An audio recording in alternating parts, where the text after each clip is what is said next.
ایک لکڑہارا روز جنگل سے لکڑیاں کاٹتا تھا اور اپنا گزر بسر کرتا تھا۔ اس جنگل میں شیر کی حکومت تھی، مگر جنگل کے سارے جانور اس لکڑہارے سے ڈرتے تھے، یہاں تک کہ شیر اور چرند پرند بھی، کیونکہ اس لکڑہارے کے پاس بہت تیز کلہاڑی تھی جس سے وہ لکڑیاں بھی کاٹتا، اور اگر کوئی جانور اس کے قریب آتا تو اسے بھی مار بھگاتا۔ روز کے معمول پر لکڑہارا آتا اور اپنا کام کر کے چلا جاتا۔ ایک دن لکڑہارا لکڑیاں کاٹ رہا تھا تو شیر نے کہا، مجھ سے دوستی کر لو، لیکن لکڑہارا کہنے لگا، نہیں، تم مجھے اپنا شکاری بنانا چاہتے ہو، اس لیے دوستی کا جھوٹا بول رہے ہو۔ شیر نے کہا، نہیں، ایسی بات نہیں، اگر تمہیں مجھ پہ شک ہو تو مجھ پہ اپنی کلہاڑی سے وار کر دینا۔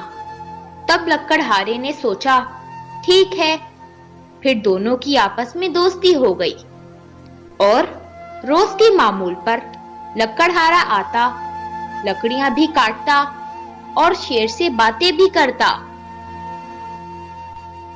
ایک دن لکڑہارے کو اس کا دوست ملا اور کہنے لگا کہ تم پاگل تو نہیں جو شیر سے دوستی کرتے ہو؟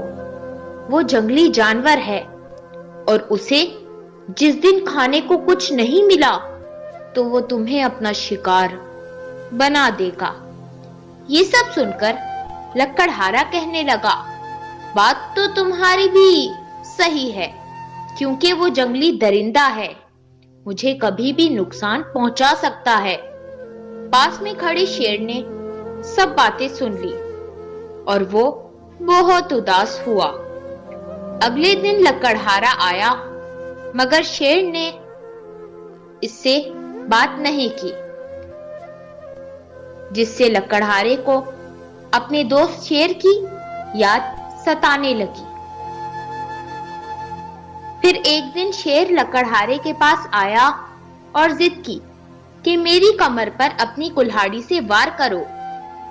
یہ بات سن کر لکڑہارا کہنے لگا، نہیں، میں ایسا نہیں کر سکتا، مگر شیر کی ضد اور پر اصرار کرنے پر مجبوراً لکڑہارے نے شیر کی کمر پر وار کیا اور اسے زخمی کر دیا، جس سے شیر زیادہ لکڑہارے کو تکلیف ہوئی، کیونکہ اس نے اپنے دوست پر وار کیا۔ پھر دونوں آپس میں ملتے رہے اور شیر کا زخم بالکل ٹھیک ہو گیا۔ اگلے دن شیر لکڑہارے کے پاس آیا اور کہنے لگا، تم نے مجھے کلہاڑی ماری تھی جس کا زخم مکمل طور پر ٹھیک ہو گیا، لیکن جو تم نے مجھے درندہ کہہ کر میرے دل کو جو چوٹ پہنچائی، اس کا زخم آج تک نہیں بھرا۔ لکڑہارا بہت پچھتا رہا تھا اور اپنی ہی نظروں سے گر گیا کہ میں نے ایک شیر جیسے دوست کے ساتھ بہت غلط کیا۔